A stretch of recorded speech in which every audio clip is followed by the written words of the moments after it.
Okay, we're live here at Husky Stadium in DeKalb, where we have our Class 1A state championship game between Lena Winslow and Tuscola.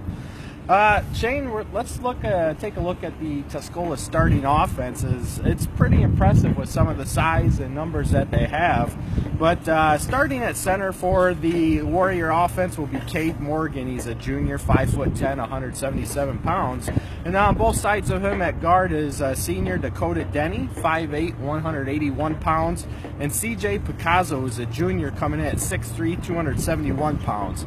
And Picasso is one of those linemen that you're definitely going to watch. Big structured guy, very physical play as well.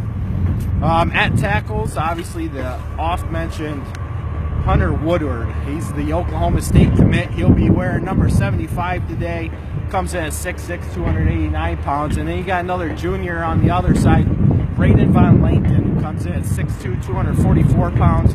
Both those tackles will be people to watch in this game today. For the running backs, you got Noah Pierce. He'll be number 12. He's a senior. He's 6 foot, 176 pounds. And then the fullback, the stud, is Andrew Erickson. He's also a senior coming in at 5'9", 210 pounds. He'll be wearing number 34 today. At tight end, you have Kale Cementi, 6'6", 202 pounds, number 91. And then the wide receivers are the guys to watch out for. The first one is going to be number 11. That's their all-star, Dalton Hull. He's got 1,010 yards receiving on the year. He stands 5'6", 150 pounds. And then you got Hayden Cawthron, a junior, who's 5'11", 153 pounds. And then the guy that's really the main focal point of the attack is the QB, junior Luke Sluter, who's 6'2", 195 pounds, and he'll be wearing number 7 today. Yeah, as we were talking before on our weekly preview, that most of their offense goes through him, so shutting him down is going to be critical for Lena Winslow in order to win this game. And then obviously the line play, you're looking at 6'3", 230-pound average across the line, which actually matches up perfect with what Lena Winslow is across the line too, so we should have a great battle on our hands there. Definitely. I mean, you look at some of the stats for their offensive side. Sluter has 2,051 yards on the season to go with 23 touchdowns and 9 interceptions on 117 completions for 210 attempts. And then he counts that on the run game with 172 carries for a team leading 914 yards with another 15 touchdowns. Obviously, like we said, his main target's going to be Dalton Hull. Dalton Hull is a 4-year starter for Tuscola. He has 45 receptions for 1,010 yards and 17 touchdowns on the year. And then the fullback, Andrew Erickson, 102 carries for 734 yards and 21 touchdowns. And then the other main focal point is going to be that Noah Pierce, like we said. He's going to be more of a slot back kind of guy, a guy you'll see running the ball on jet sweeps. And of course, hitting the slant routes across the middle. He has 79 carries for 512 yards and 11 touchdowns, and then 30 receptions for 464 yards and another 2 touchdowns. Right. So I mean, we talk how much offense comes from the quarterback, but outside of him, they're pretty balanced with what they want to do. Their star receiver has no size, and to come up with those numbers is pretty remarkable. Should be a challenge for the Lena Winslow defensive backs, but obviously we'll get to their numbers here in a little bit. But that size advantage for Lena Winslow should play a key role in stopping the Tuscola offense. Oh, for sure. For the Warrior defense, at defensive tackles, they have Kevin Miller. He stands 5'8", 175 pounds. He's number 73, and he'll definitely be one of the guys to watch, as he actually leads the defensive line in tackles with 64 for 14 tackles for a loss. At the other side, you got Hunter Woodward again, the number 75 big stud going to Oklahoma State, and Braden Von Lanken, the junior 6'2", 244, which many people believe he's actually the best lineman Tuscola has. That's above Woodward, the Oklahoma State commit. At linebackers, you'll have Kale Cementi. He stands 6'6", 202 pounds, number 91, the same guy who will be playing tight end. Their fullback, Andrew Erickson, will double as the middle linebacker, standing 5'9", 210. And then you got Will Little at outside backer. He's 5'9", 167 pounds. And Logan Tabling, who's 5'11", 192 pounds. In the defensive backfield, you're going to have Dalton Hull, the wide receiver, number 11, along with Noah Pierce, who is that other slot back guy. Ben Dixon, who is a sophomore, stands 6'3", 160 pounds. And then Cade Cresson, who is a junior safety, he's 6'1", 191 pounds. But the impressive thing about Cresson is He is their kicker and punter. He's absolutely accurate. His long on the year is 45 degrees. We have a slight breeze coming through the south end of the stadium going to the north, so that could definitely benefit their kicking game as they come down this way for the game, heading to the north end of the field. Yeah, that'll be interesting to see here in a little bit when the teams take the field and start the warm-ups here, how far out we see some booted balls. Right. I mean, we generally don't see that at the 1A level. Correct. Here. On the defensive side of the ball for Tuscola, they are led by Andrew Erickson, who has a team-high 94 tackles, 2 sacks, and 5 tackles for a loss. Little at his linebacker position has 78 tackles, 3 sacks, and 5 tackles for a loss. And then Kevin Miller, that small defensive tackle we were talking about, 62 tackles, 14 tackles for a loss. And then Cale Cementi, the other linebacker, he has 51 tackles, 6 sacks, and 10 tackles for a loss on the season. For the Lena Winslow offense, obviously they're going to answer with senior center Jake Caracas, 5'9", 202 pounds. And on both sides of him are going to be seniors Trevor Aran, 6', 202, and Michael Jones, 5'10", 246. And then on the tackles, beefing up the outside of the line, are seniors Kenny Brogy, who stands 6'1", 261, and Ian Keel at 6'2", 260. And then you have our All-State 2-time running back in Ravion Valentine at 5'9", 185, and he'll be joined by sophomore sensation Sean Ormiston, who stands 6 foot, 191 pounds, and then fellow senior Gage Schwartz at 5'10", 171.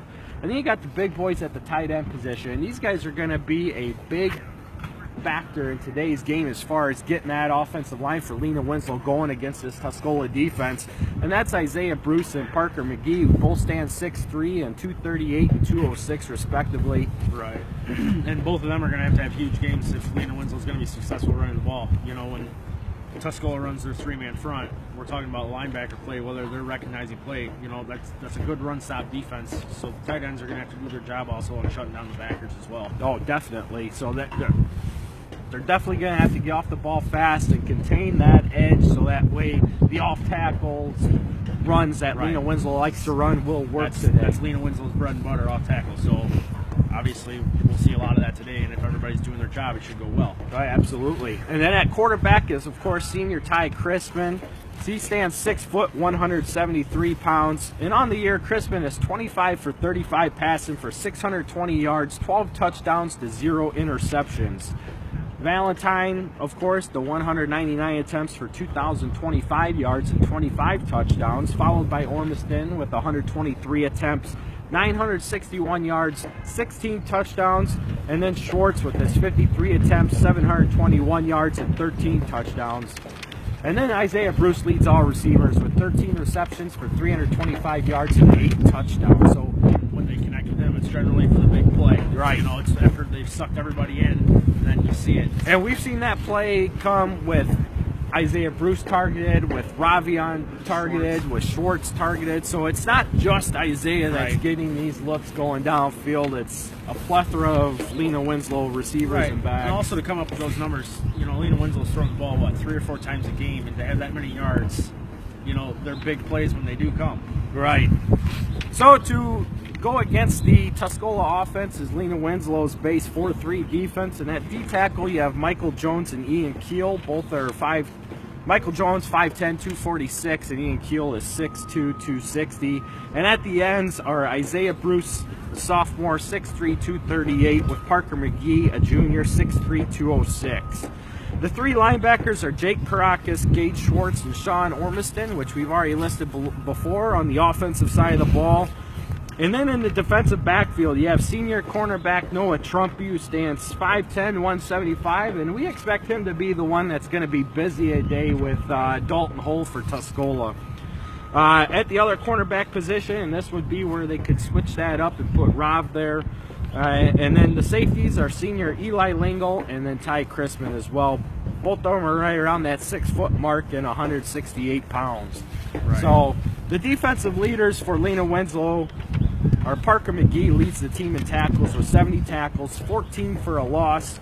Ormiston from his linebacker position with 60 tackles and 5 tackles for a loss, and then Ian Keel from his D tackle position with 48 tackles and 4 tackles for a loss. So that just goes to show that the Lena Winslow defense is really the heart of their defense, something that we've been really stressing all year long. We've literally talked about that all year. Yeah, Valentine on offense and what they do on offense is impressive, but what's most impressive to me is the Lena Winslow defense. And you know, the weather's nice today. It's going to be beautiful.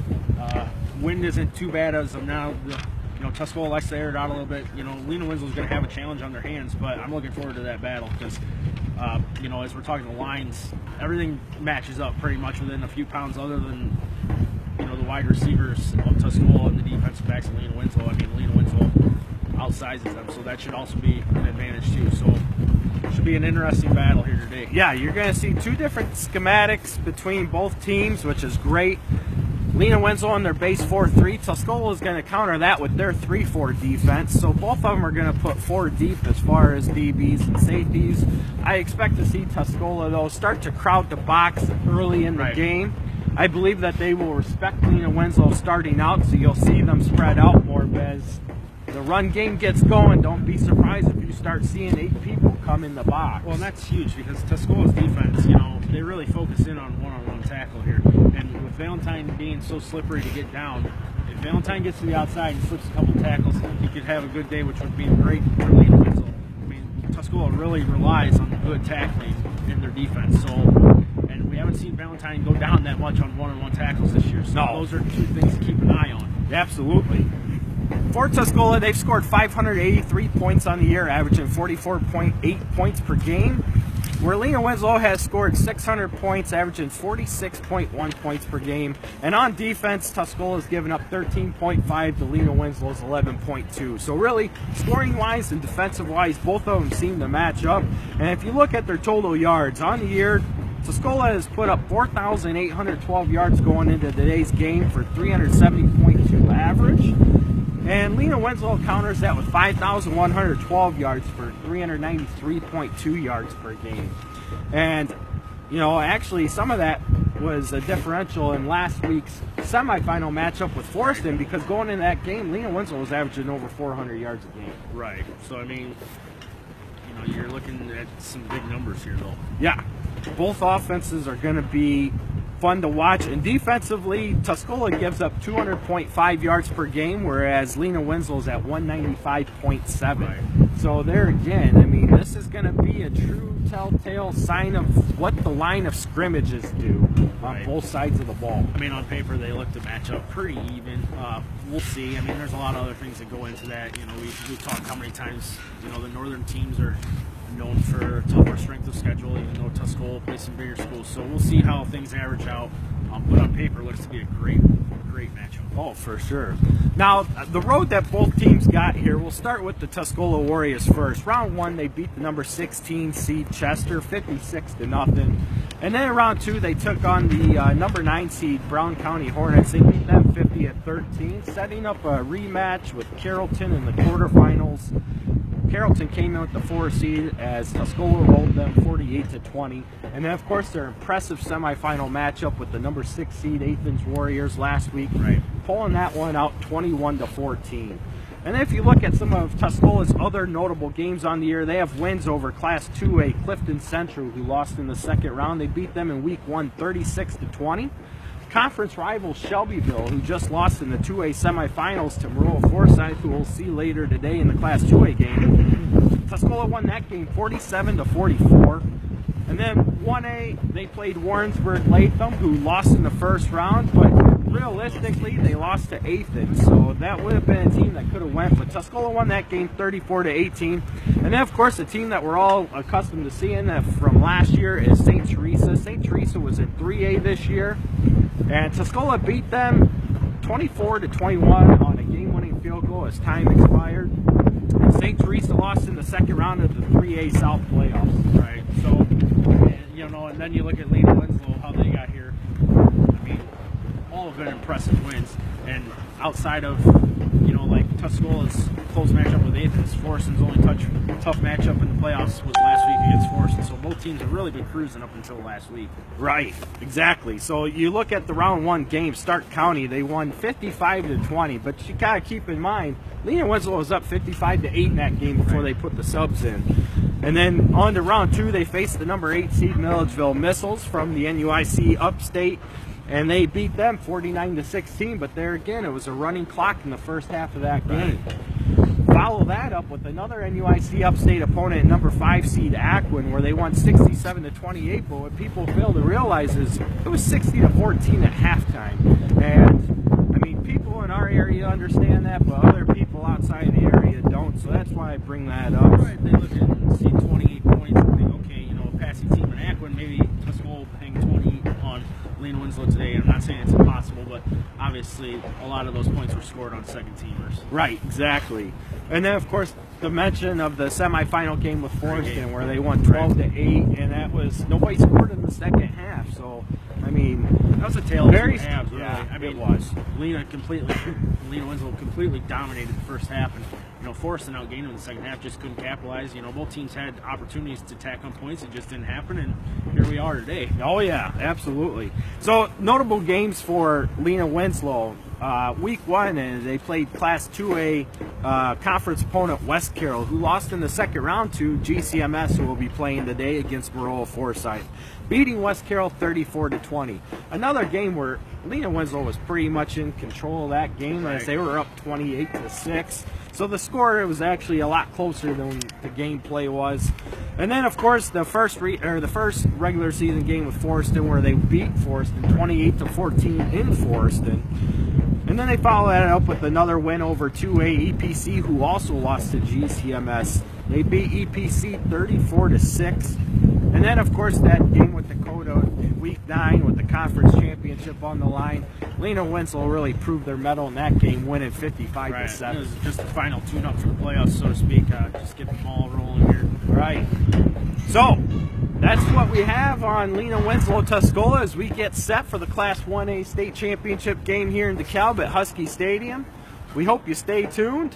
We'll be bringing you our halftime show as well, with stats and where they're at, and a little bit of a forecast how we see the second half going on. And then, of course, tune back in later after the game, as we will provide you with both Class 1A and Class 2A press conferences live as they're being asked the questions right here in the Jordan Center to the north side of the field. As always, root for the NUIC.